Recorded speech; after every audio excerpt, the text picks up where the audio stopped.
사람들이 메락 드발리시빌리와 션 오말리의 경기를 다시 보고 싶어 할까요? 어느 경기가 훨씬 더 흥미진진할까요? 션 오말리 대 코리 샌드하겐, 이 경기는 정말 기대됩니다. 아니면 션 오말리 대 패트를 얀이라도 좋겠네요. 메락과 오말리 2차전은 또 다른 부당한 타이틀샷일 뿐입니다. 2024년 이후로 많은 타이틀샷이 부당한 도전자에게 주어진 것처럼 느껴집니다. 무슨 일이 일어나고 있는 걸까요? 이는 스포츠에 매우 해롭습니다. 랭킹은 도대체 무슨 의미가 있을까요? 지금 이 시점에서 타이틀은 무엇을 상징할까요? 챔피언십이 마케팅 도구처럼 느껴지기 시작했습니다. 선수들이 노력으로 얻지 못한 타이틀샷은 아무 의미가 없습니다. 오말리는 벨트를 잃었고 아마도 상위 10위권 선수들 중에서 랭킹에서 이긴 횟수가 가장 적을 것입니다. 그의 커리어 전체에서 랭킹에서 이긴 횟수는 겨우 3회에 불과합니다. 그는 많은 랭킹 선수를 이기지도 못했습니다. 타이틀 방어는 단 한 번밖에 하지 않았습니다. 그가 슈퍼스타이기 때문일까요? 아니면 그를 그렇게 밀어붙이려는 것일까요? 이런 접근 방식은 절대로 안 된다고 생각합니다. 오말리는 스타 파워가 있을까요? 물론입니다. 하지만 그를 다음 코너 맥그리거로 만들려는 이러한 끈질긴 노력은 효과가 없을 것입니다. 그는 코너가 아닙니다. 그의 성격이나 아우라는 슈퍼스타다운 매력이 부족합니다. 그는 벨트를 잃었는데 경쟁적인 관점에서 어떻게 슈퍼스타가 될 수 있을까요? 코너처럼 카리스마가 없고 브록 레스너처럼 기존 팬층을 스포츠에 끌어들이지 못합니다. 하빕이나 론다 로우지처럼 지배적이지도 않다면 이 슈퍼스타덤은 어디에서 오는 걸까요? 그는 인터뷰를 잘 진행하지 못하고 챔피언 벨트를 잃었습니다. 랭킹에서 거의 누구에게도 이긴 적이 없습니다. 이것은 오말리에 대한 비난이 아닙니다. 그는 훌륭한 파이터이며 랭킹 1위와 전 챔피언입니다.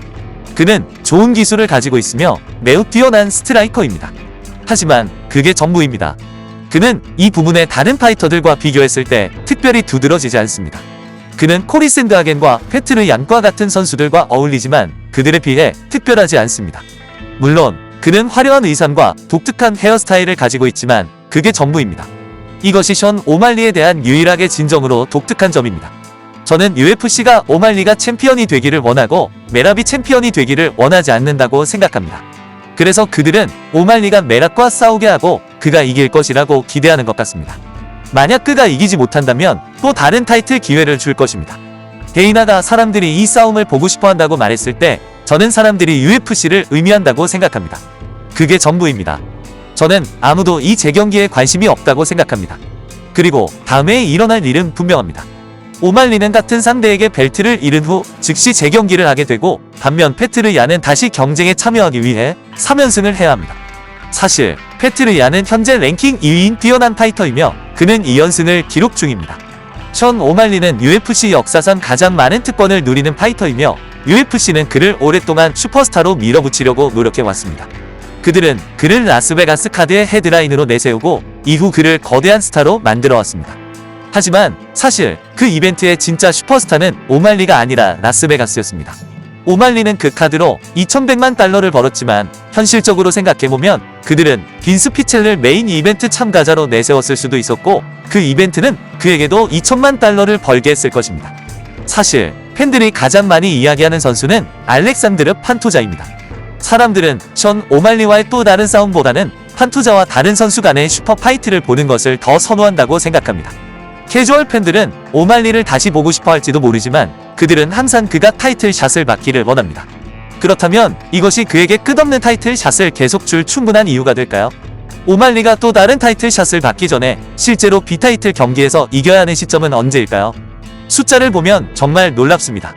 오말리는 그의 전체 경력에서 랭크된 선수를 3명만 이겼습니다. 그중 2번은 타이틀 경기에서 이겼고 벨트를 놓고 싸우기 전에는 랭크된 상대를 단 1명만 이겼습니다. 대부분의 사람들은 그가 패트르 얀에게 스코어 카드에서 졌다고 생각합니다. 그는 처음 타이틀샷을 받았을 때 상위 15위 안에 다른 선수를 이긴 적이 없습니다. 그런 다음 그는 알저메인 스털링을 이기고 치토 베라를 상대로 타이틀 방어를 성공한 후 벨트를 잃었으며 이제 그는 즉시 재경기를 치르게 되었습니다. 분명히 말하자면 이것은 오말리 자신에 대한 문제가 아니라 매치메이킹에 관한 것입니다. 물론 오말리는 이 싸움을 치러야 합니다. 그는 자신의 경력에서 가장 큰 싸움을 치르고 챔피언십 기회를 노려야 합니다. 이슬람 마카체프가 타이틀을 차지하기 위해 얼마나 많은 랭크 파이터를 이겨야 했는지 보세요. 맥스 알로웨이도 얼마나 많은 상대를 이겨야 했는지 살펴보세요. 알저메인 스털링조차도 험난한 길을 걸어야 했습니다. 하지만 오말리는요? 그는 그들보다 적은 수의 랭크 파이터를 이겼습니다. 그리고 이제 벨트를 잃은 후 그는 타이틀이 아닌 경기에서 이길 필요조차 없습니다. 그는 타이틀을 한번 방어했음에도 불구하고 방금 졌던 상대와 즉시 재경기를 치르게 되었습니다. 그리고 그 타이틀 방어 사실상 쉬운 상대로 이루어진 것이었습니다.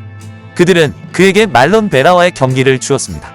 알저메인과 메랍이 서로 싸우고 싶어하지 않았기 때문에 베라에게 기회를 준 것은 이해할 수 있습니다. 하지만 여전히 그건 쉬운 타이틀 방어였습니다. 한편 패트르야는 데이브손 피게이레드와 송야둥을 상대로 2연승을 달리고 있지만 그런 그에게는 타이틀 기회가 주어지지 않고 있습니다. 오말리가 패트르얀을 이겼지만 매우 치열한 싸움이었습니다. 어느 쪽으로든 승리 판정이 나올 수 있었죠. 하지만 대부분의 사람들은 얀이 그 싸움에서 이겼다고 생각합니다. 사람들은 이스라엘 아데산야가 션 스트리크랜드에게 패하고 드리커스 두플레시스가 챔피언이 된 후 곧 바로 아데산야에게 타이틀샷을 준 것은 UFC에서 특권을 누렸다고 말합니다. 맞습니다. 그것은 특권으로 주어진 타이틀 기회였습니다. 하지만 오말리의 상황은 정말 터무니없습니다. 그들은 그가 챔피언이 되기를 진심으로 원하고 있습니다. 적어도 아데산야는 타이틀을 여러 번 방어했고 그 전에 알렉스 페레이라를 이겼습니다. 반면 오말리는 타이틀 방어를 한 번만 했고 커리어 전체에서 랭크된 선수에게 승리한 건 겨우 3번입니다. 그런데 그에게 또 다른 타이틀 기회를 주고 있습니다. 다른 선수들이 자격이 없는 것은 아닙니다. 패트르얀이 있습니다. 그는 2연승을 달리고 있는 반면 오말리, 우마르 누르마고메도프, 코리 샌드하겐, 데이브손 피게이레드는 모두 패배하고 있습니다. 현재 승승장구하고 있는 유일한 토보 파이터는 패트르얀으로 두 승리 모두 현재 톱5에 있는 피게이레드를 포함한 톱10 상대를 상대로 거둔 것입니다.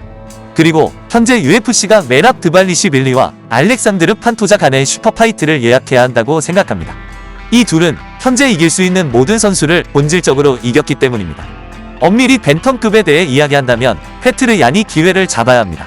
하지만 어떤 이유에서인지 UFC는 오말리를 큰 슈퍼스타로 만들고 싶어합니다. 그렇다면 왜 그럴까요? UFC는 왜 또 다른 메이저 슈퍼스타를 그렇게 원할까요? 왜 오말리가 그 사람이 되기를 바라는 걸까요?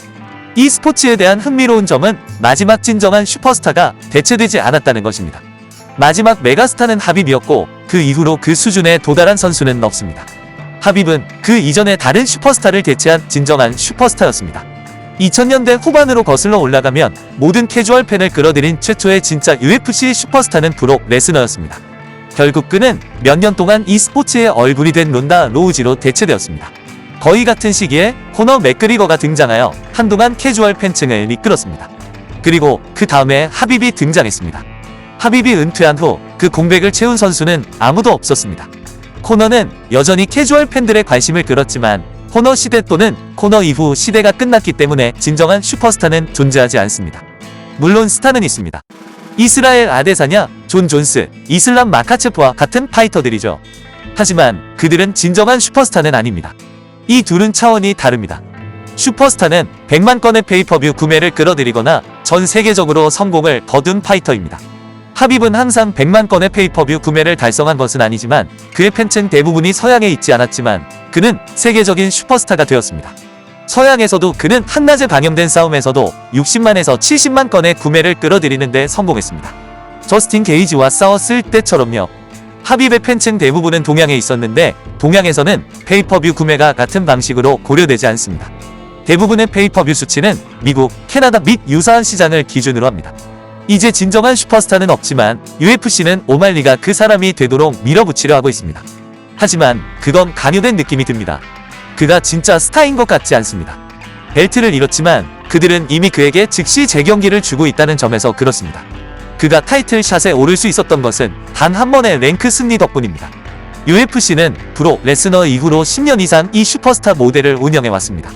그들은 항상 메가스타를 차례로 배출해왔습니다. 브록에서 론다, 코너, 하빕으로 이어지는 사이클이죠. 이 사이클은 약 10년에서 11년 동안 UFC의 페이퍼뷰 성공을 이끌었습니다. 하지만 하빕이 은퇴한 이후 그리고 코너가 사라진 이후로 UFC는 자신들이 가진 챔피언들에게 의존해야 했습니다. 그러나 그들 중 누구도 꾸준히 슈퍼스타가 되지 못했습니다.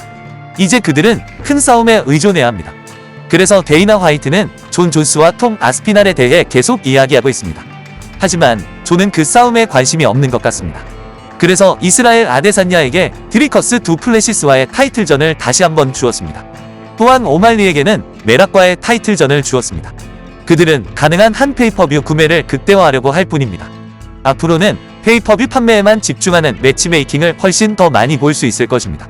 이것은 그들이 항상 사용해온 사업 모델입니다. 하지만 그들은 진정한 슈퍼스타가 없기 때문에 지금 훨씬 더 집중하고 있다고 생각합니다. 존 존스를 슈퍼스타라고 생각하나요? 그는 100만 건의 페이퍼뷰 구매를 기록한 싸움을 한 적이 없습니다. 심지어 그의 가장 큰 싸움 중 하나인 다니엘 코미어와의 싸움조차도 100만 건의 구매를 기록하지 못했습니다. 그는 지속적으로 엄청난 숫자를 끌어들이지 못했습니다. 그의 싸움 중 일부는 약 50만에서 60만 건의 구매를 기록했는데 이는 미국 선수로서는 괜찮은 수준입니다. 하지만 이는 슈퍼스타보다는 평균적인 선수의 범위에 더 가깝습니다. 슈퍼스타에 대해 이야기할 때는 100만 건 이상의 페이퍼뷰 구매를 살펴봐야 합니다. 코너 맥그리거와 브록 레스너와 같은 선수들은 지속적으로 그런 숫자를 끌어들였습니다. 하빕은 약간 다른 사례입니다. 그의 팬층 대부분이 러시아나 중동에 있기 때문입니다. 그 지역의 페이퍼뷰 모델은 서구와 다릅니다. 그래서 UFC는 하빕을 중동으로 데려갔고 이슬람 마카체프도 같은 전략을 취하고 있습니다. 미국에서는 그곳에서만큼 많은 시청자를 끌어들이지 못하기 때문입니다. UFC는 또한 중동 국가의 시간대에 맞춰 페이퍼뷰 일정을 조정합니다.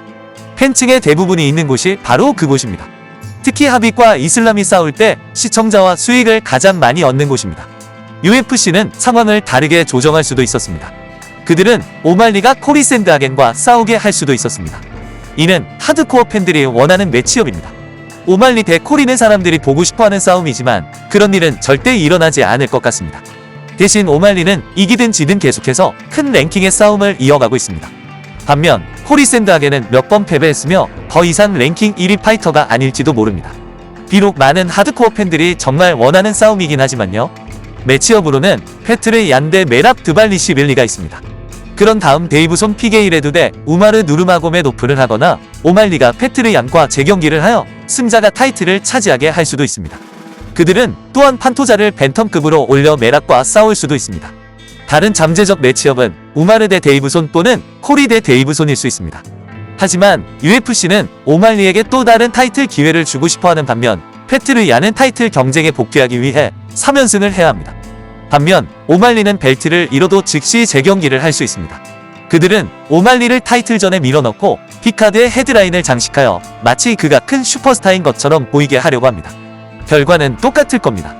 메랍이 판정승할 것이고 흥미진진한 싸움은 아닐 것입니다.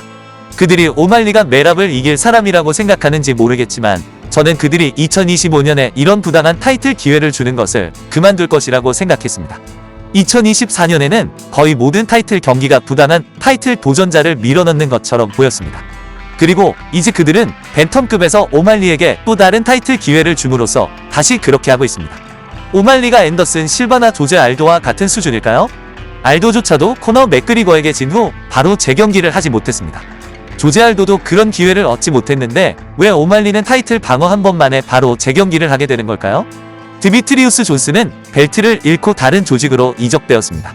하지만 그들은 오말리에게 타이틀 방어 한 번과 경력 내내 랭크된 승리 3회만 한 후에 재경기를 주고 있습니다. 그 중 하나는 논란의 여지가 있는 승리입니다. 판토자나 톰 아스피나를 더 밀어붙여야 합니다. 이런 챔피언들은 오말리보다 더 많은 지지를 받을 자격이 있습니다. 톰 아스피나는 팬들이 정말 지지할 수 있는 선수입니다. 벤텀급 디비전은 어떻게 매치업되어야 한다고 생각하시나요?